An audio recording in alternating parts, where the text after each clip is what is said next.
bonjour Pierre.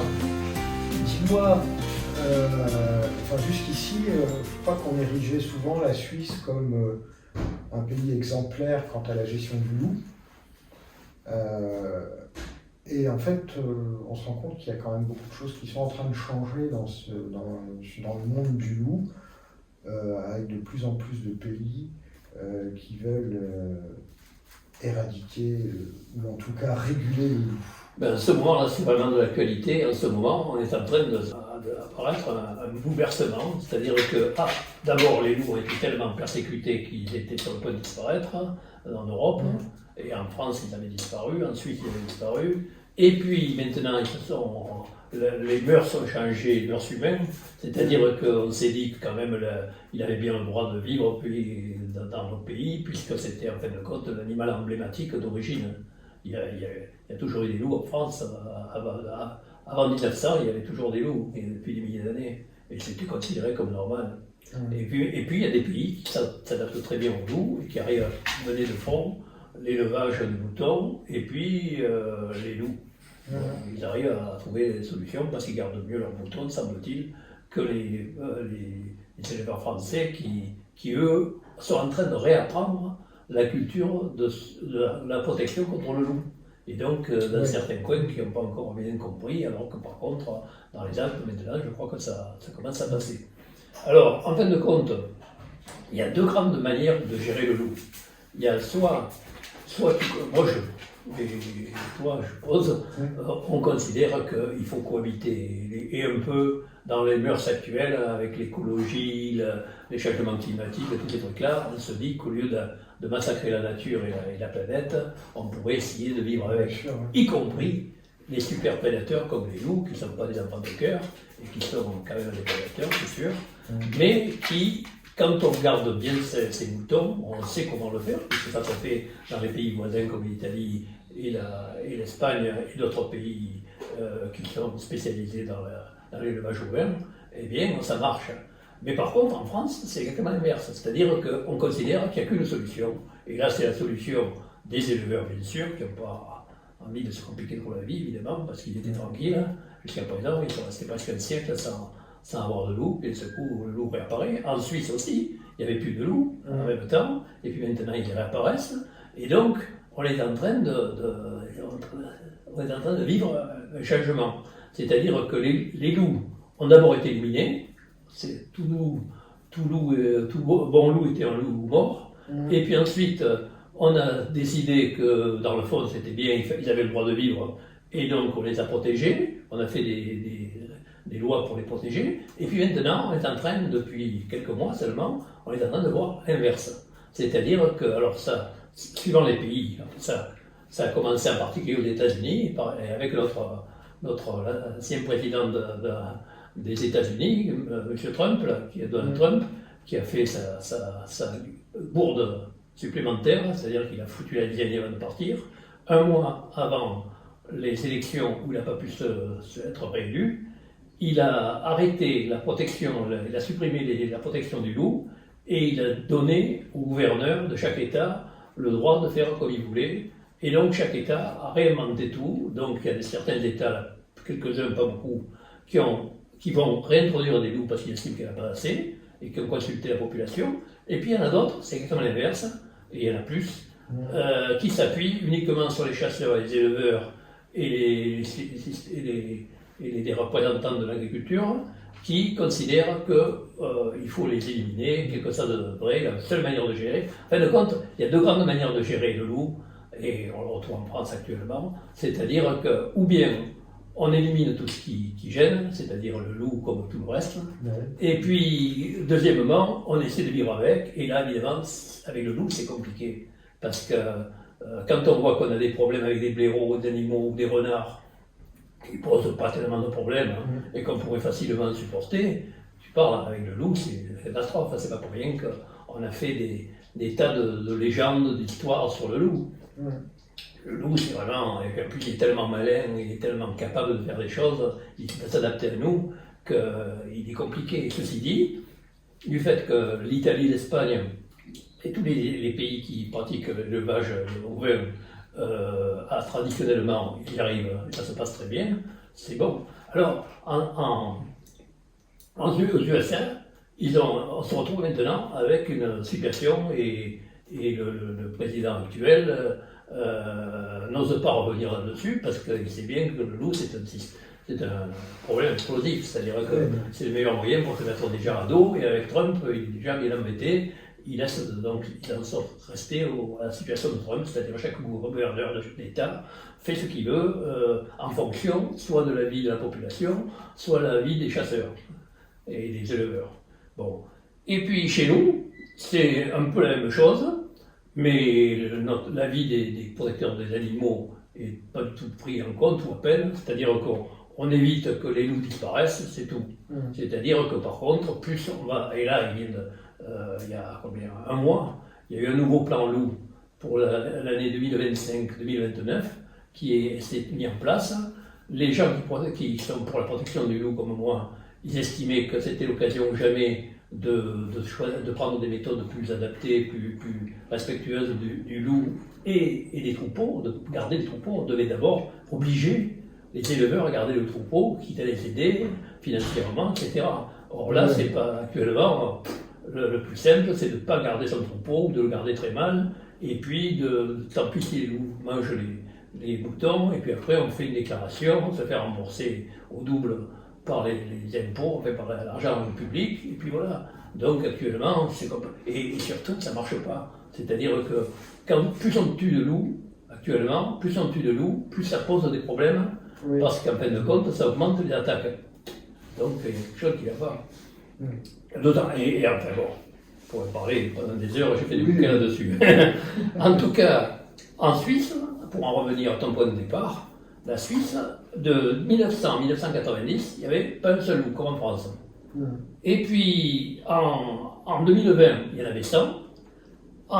Actuellement, il y en a 300 qui viennent de l'Italie et de la France, évidemment, puisqu'ils sont d'un côté l'Italie et de l'autre côté les Alpes françaises alimentent, parce qu'il y a des meutes de chaque côté. Et donc, ils sont passés de 500 à 1500 attaques en 4 ans. Donc, ça, évidemment, ça pose problème. Alors, ils ont fait d'abord un référendum pour dire est-ce qu'il faut accepter la cohabitation avec les animaux sauvages et tout ça, qui a obtenu un gros 80%, je crois, d'avis positifs. Donc, on pensait que le loup était à l'abri. Pas du tout.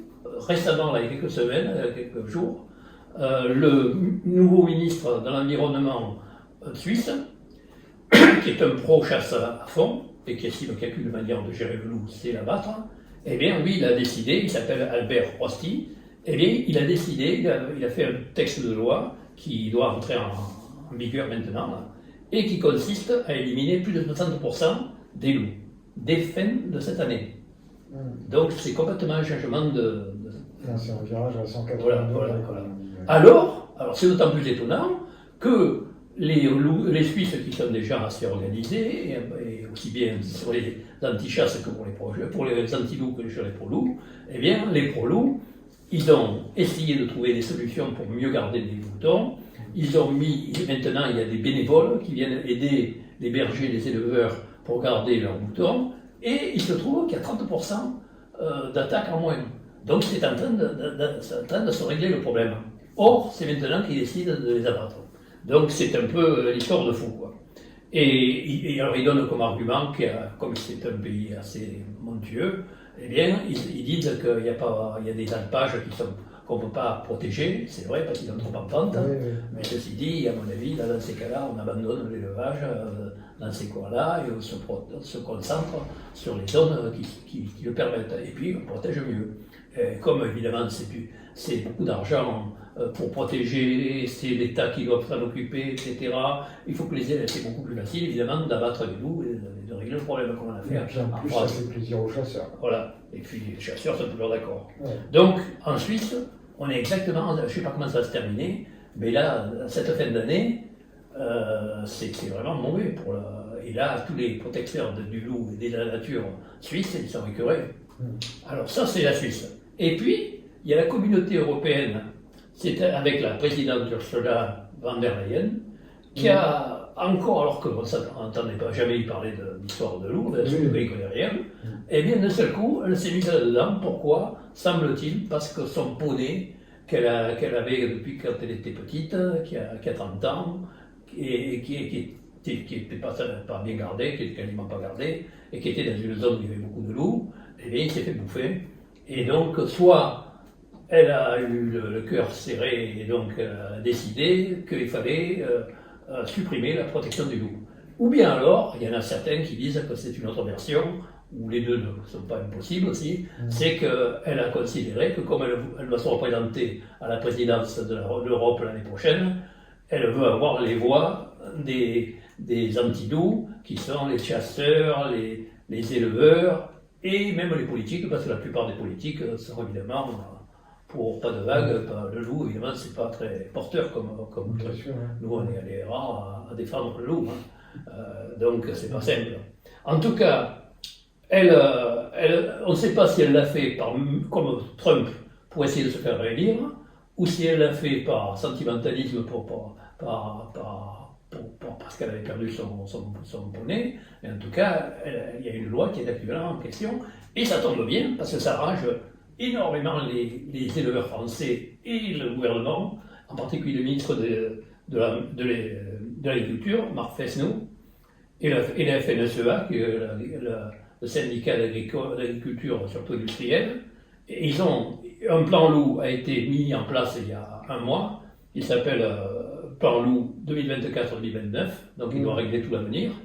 Et en fin de compte, tout en disant qu'ils maintiennent les loups, mais qu'ils réduisent un peu le nombre, ils donnent raison en fond au lobby des chasseurs et des éleveurs.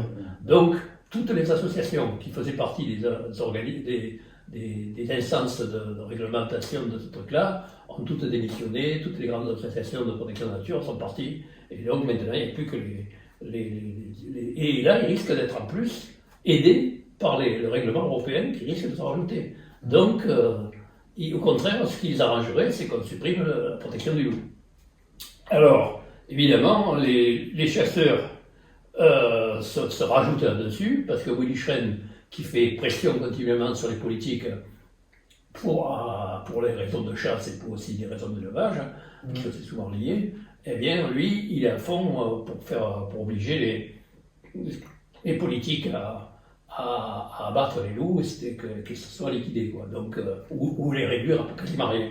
Et Thierry Coste, qui est le grand lobbyiste des chasseurs et qui est en même temps un ami intime du président de la République, bon, lui, évidemment, il réglerait bien le problème. Donc, il y a tout un tas d'actions, que ce soit aux États-Unis, que ce soit en Suisse, que ce soit en France, que ce soit à la CE, à l'Europe, qui sont en train actuellement d'aller contre le loup et qui vont contre ce qui avait été décidé au moment. Donc le loup n'est plus du tout l'animal protégé que c'était. Bon, et donc, ceci dit, c'est pas facile de gérer le loup. Moi, je ne veux pas dire non plus qu'il suffit de claquer des doigts, mais ça demande des efforts. Et par contre, ça coûte très cher en France. Et en plus, le loup, il élimine les sangliers qui puent en France. Donc, c'est quand même un monde que d'un côté, on paye des gars pour tuer des sangliers, et puis parfois les mêmes pour tuer des loups. Bon, on vit dans un monde un peu spécial. Oui. Et là, ce qui est terrible, je trouve, c'est que au final, même si on éradiquait à nouveau les loups en France, par exemple, il reviendra toujours. Oui, alors ça c'est encore un argument que j'ai soulevé dans mes bouquins, que tu as raison de rappeler, c'est que de toute manière il y en a partout. En France, à toutes les frontières, il y a des loups. Donc avant, quand il n'y avait pas de loups en Suisse, etc., en Belgique, tout ça, on pouvait se dire qu'on pouvait arriver à éliminer le loup. Mais maintenant, si tu en supprimes en France ou en Suisse, ben, il y a les autres qui arrivent, etc. Donc c'est insoluble. Donc ça veut dire que continuellement, il faut tous les ans en abattre.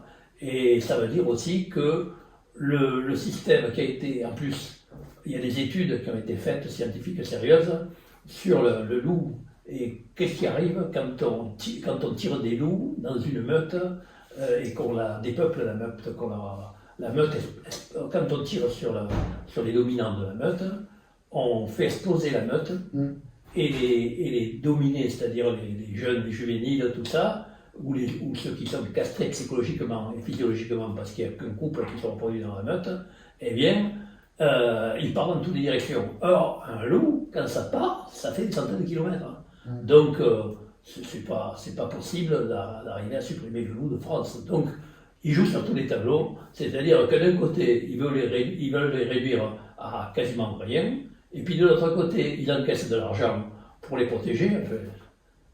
Et en plus, ça ne peut pas marcher. Et d'autre part, on comprend pourquoi ça ne marche pas. Parce qu'en fin de compte, quand on tire des loups, eh bien, on fait éclater les meutes, donc on fait essaimer les meutes. Donc c'est le contraire de ce qu'on voulait. Et j'ai une question.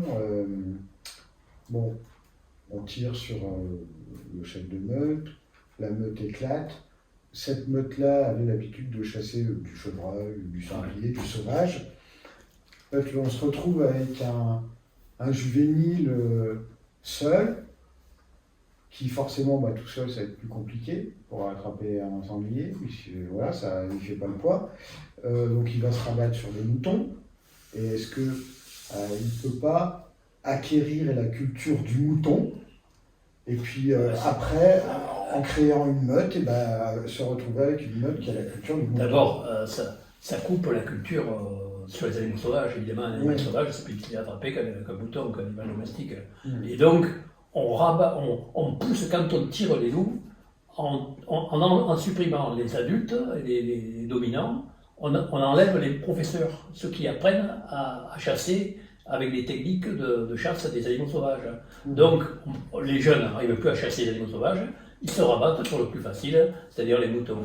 Et donc, en réalité, on crée des animaux isolés qui vont à des centaines de kilomètres, qui créent de nouveaux territoires, alors que quand une meute, ça a un territoire et ça ne bouge pas. Ça reste fidèle à son territoire, qui fait à peu près 200-300 km². Alors que il y en a, il faut pas, c'est pas dans toute la France, c'est uniquement dans les Alpes et dans les Vosges. Donc en réalité, il n'y en a presque pas. Mais n'empêche qu'évidemment, il y a une équipe actuellement de jeunes qui a été mise en place par Ségolène Royal quand elle était ministre de l'Environnement, qui est chargée de tirer les loups. Mais maintenant, ils ont des autorisations pour rien. C'est-à-dire que ce n'est pas seulement ces gens-là qui ont des fusils spéciaux avec lunettes pour la tirer la nuit, etc. Mais même les éleveurs, quand par exemple il y a un loup qui attaque un gros animal, eh bien tous les éleveurs ont le droit de tirer. Donc, et même la plupart du temps aussi avec les moutons. Sitôt qu'il y a des menaces, on considère qu'on peut tirer. Donc actuellement, c'est fini. Donc actuellement, on est dans une situation complètement abracadabrante et qui n'est pas cohérente. Il n'y a pas en réalité, il n'y a pas une gestion rationnelle du loup. Oui. Et ce qu'ils font actuellement en France, ça n'a rien à voir avec ce qui est connu. Puisque plus on tire de loups, d'après ce que les publications des Américains qui ont étudié, eux ils sont équipés avec des émetteurs, des loups qui venaient de meutes qui ont été décimées pour savoir ce qu'ils devenaient. Et en réalité, évidemment, comme on se le supposait, ils colonisent de nouvelles zones, ils partent à perpète, et puis ils cherchent un conjoint. Sitôt qu'ils ont trouvé un territoire avec du gibier et puis un conjoint, hop, ils créent une nouvelle meute. Donc, au lieu d'arrêter, on multiplie le problème. Merci Pierre.